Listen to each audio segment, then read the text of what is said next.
Assalamualaikum Bu. Waalaikumsalam. Silakan masuk. Silakan duduk, Nak. Terima kasih Bu. Apa kabar, Nak? Alhamdulillah baik Bu. Anissa ingin bertemu Ibu pasti karena Anissa punya sesuatu yang ingin dibicarakan dengan Ibu ya? Iya Bu. Saya merasa punya masalah Bu, tapi saya tidak tahu harus menceritakannya kepada siapa Bu. Nah, Anissa bisa menceritakan masalahnya kepada Ibu. Ibu dengan senang hati mendengar cerita Anissa mengenai masalah apa, Anissa? Tapi saya takut Bu, masalah saya ini nantinya akan tersebar sampai ke orang tua saya. Saya takut Bu orang tua saya tahu. Sebelumnya Ibu ingin bertanya kepada Anissa, apakah Anissa pernah mengikuti proses konseling? Belum pernah Bu. Jadi Anissa belum pernah ya mengikuti proses konseling. Baiklah, kalau begitu Ibu akan menjelaskan terlebih dahulu apa itu proses konseling biar Anissa mengerti. Proses konseling adalah suatu layanan secara profesional dalam bentuk tatap muka untuk membantu konselor yang sedang memiliki masalah. Nah, di dalam proses konseling ini terdapat asas-asas yang perlu dipatuhi oleh seorang konselor seperti Ibu. Di antaranya ada asas kerahasiaan, asas kesukarelaan, dan asas keterbukaan, dan masih banyak asas lainnya. Jadi di sini Anissa tidak perlu khawatir untuk terbuka dan menceritakan permasalahan Anissa kepada Ibu.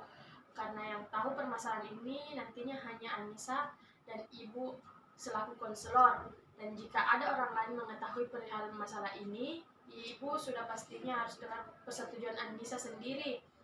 Jadi Anissa tak perlu takut dalam proses konseling ini. Jangan terdapat batasan kira-kira 45 menit. Oh, jadi seperti itu ya Bu. Alhamdulillah jika Anissa sudah paham. Sekarang Anissa bisa menceritakan masalah Anissa yang dihadapi saat ini kepada Ibu. Iya Bu, saya akhir-akhir ini merasa punya masalah belajar Bu. Saya sering sekali mengabaikan pembelajaran saya Bu. Jadi saat ini Anissa merasa bahwa pembelajaran Anissa belakangan ini mengalami penurunan ya. Iya Bu. Kalau boleh tahu hal apa yang sering Anissa lakukan atau kesibukan apa yang Anissa kerjakan akhir-akhir ini? Akhir-akhir ini Bu, saya sering sekali bermain sosial media Bu. Oh, jadi akhir-akhir ini Anissa sangat suka bermain sosial media ya? Kalau boleh Ibu tahu, selama apa sih Anissa menghabiskan waktunya untuk bermain sosial media? Tidak menentu sih Bu, kadang tanpa saya sadari, saya bermain sosmed sampai larut malam. Apalagi kalau banyak notifikasi chat Bu, saya sampai lupa waktu Bu. Seperti itu ya. Kalau boleh Ibu tahu, awalnya apa sih membuat Anissa tertarik untuk bermain sosial media tersebut? Awalnya saya merasa lelah Bu dan agak jenuh. Kegiatan saya pikir hanya belajar-belajar terus Bu, sehingga saya cari hiburan untuk diri saya dan akhirnya saya bermain sosial media Bu, dan iseng untuk chat-chat orang Bu begitu. Kalau waktu belajar Anissa kira-kira akhir-akhir ini berapa lama? Kalau akhir-akhir ini saya sangat jarang belajar Bu karena terlalu sering membuka Instagram, Telegram, dan TikTok Bu. Mendengar dari cerita yang disampaikan Anissa mengalami kecenderungan sosmed yang menyebabkan Anissa jarang belajar ya? Iya Bu, sepertinya begitu Bu. Insya Allah Bu, saya berusaha untuk aktif pada proses konseling ini. Oh iya, sebagai prosedur dalam konseling ini kita akan melaksanakan sebanyak 2 atau 3 kali pertemuan. Akan melaksanakan setiap pertemuan waktunya kurang lebih 45 menit. Namun semua ini tergantung dari Anissa sendiri. Jika Anissa aktif dan betul-betul mau keluar dari masalah Anissa, proses ini akan cepat berakhir. Namun jika tidak, maka proses ini memerlukan waktu yang cukup lama. Apakah Anissa sudah paham? Iya Bu, saya sudah paham. Nah, tadi Anissa telah menceritakan masalahnya. Apakah Anissa pernah berpikir untuk mengatasi kebiasaan buruk Anissa tersebut? Terkadang Bu, saya berpikir seperti itu, namun keadaan yang saya alami membuat saya sulit untuk berubah Bu. Namun sekarang saya sudah bertekad Bu untuk merubah dengan mengikuti proses konseling ini. Wah, bagus Anissa.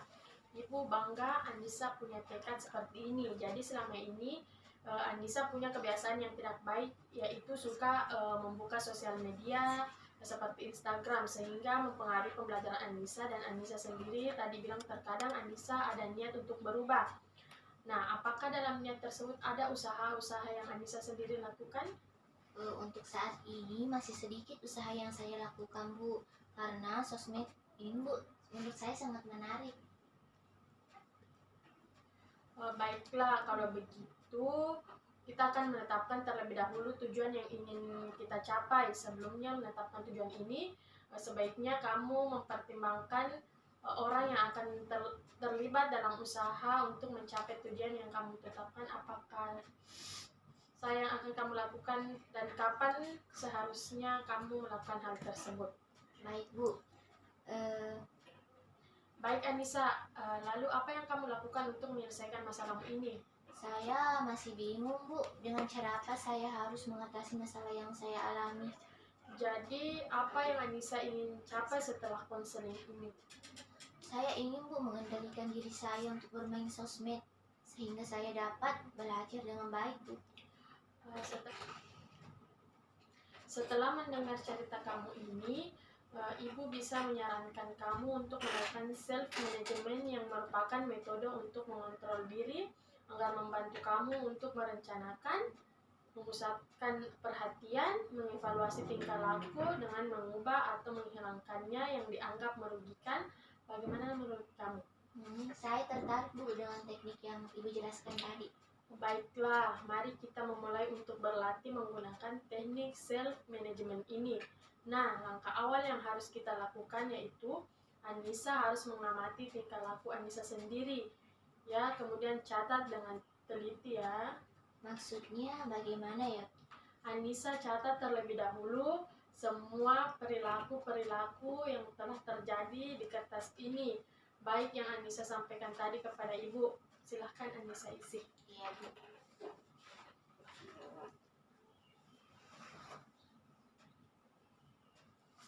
Ini Bu. Setelah membaca catatan Anissa ini dan mendengarkan cerita Anissa tadi, memangnya kamu benar-benar kecanduan bermain sosmed ya? Iya Bu, kayaknya seperti itu. Sekarang Anissa sudah catat semua perilaku yang menyebabkan Anissa mempunyai permasalahan ini. Nah, selanjutnya jika Anissa catat lagi target apa yang diinginkan. Maksudnya apa lagi itu ya Bu? Maksudnya Ibu Anissa catat semua target perilaku yang seperti apa yang Anissa ingin capai. Setelah mengetahui berbagai perilaku yang menyebabkan Anissa mempunyai masalah tersebut. Oh, jadi seperti itu ya Bu. Baik Bu. Silakan tulis pada kertas ini ya, Ibu tunggu. Iya Bu.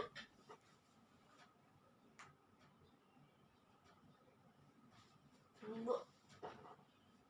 Sekarang Anissa amati dari target yang sudah Anissa buat dari daftar masalah Anissa.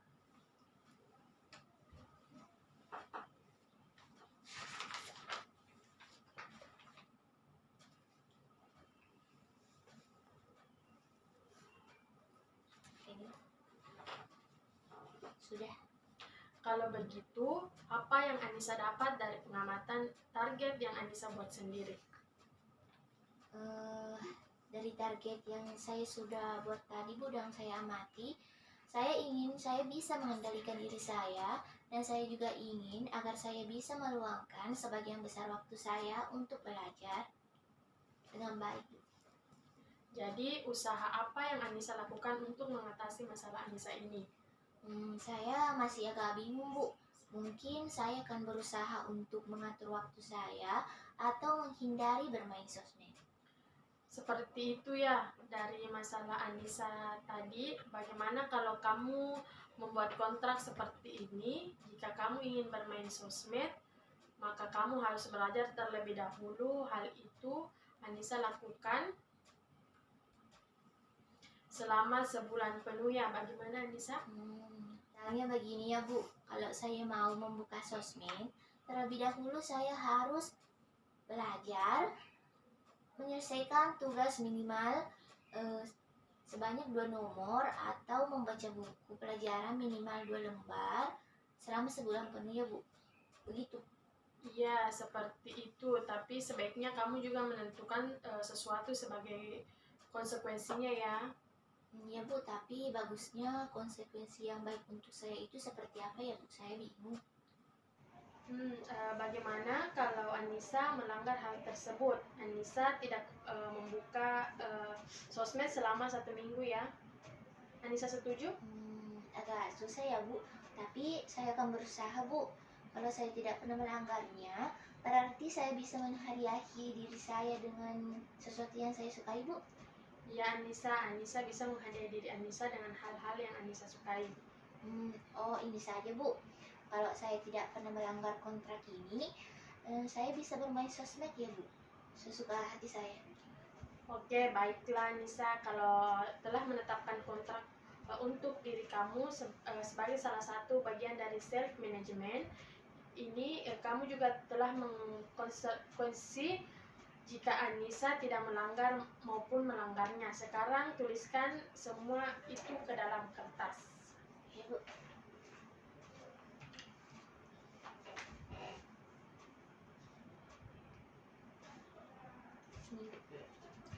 Nah, kamu telah menuliskan kontrak yang akan kita sepakati. Dengan ini, ibu juga akan menginformasikan hal ini kepada ibu kamu agar ibu kamu dapat mengawasi kamu selama di rumah. Baik Bu. Bagaimana perasaan kamu setelah melakukan teknik self management ini? Saya merasa Bu bahwa saya harus benar-benar bersungguh-sungguh dalam melakukannya dan tetap konsisten. Perasaan saya sekarang Bu jauh lebih lega Bu. Baguslah, kalau begitu ibu ingin kamu berlatih dan membiasakan diri untuk melakukannya, dan ibu ingin memberikan kamu tugas. Tugas apa tuh Bu? Ibu ingin kamu mencatat perubahan apa saja yang terjadi setelah kamu mempraktekkan hal itu kepada diri kamu sendiri. Ini sebagai kontrol ya buat kamu untuk mengetahui sejauh mana perkembangan kamu dalam menyelesaikan masalahmu ini. Oh, seperti itu ya Bu. Baiklah. Terima kasih banyak ya Bu atas bantuannya. Sebelum menutup pertemuan kita kali ini, kapan kamu bisa untuk bertemu kembali untuk membahas perkembangan kamu ini? Sepertinya pekan depan saya bisa.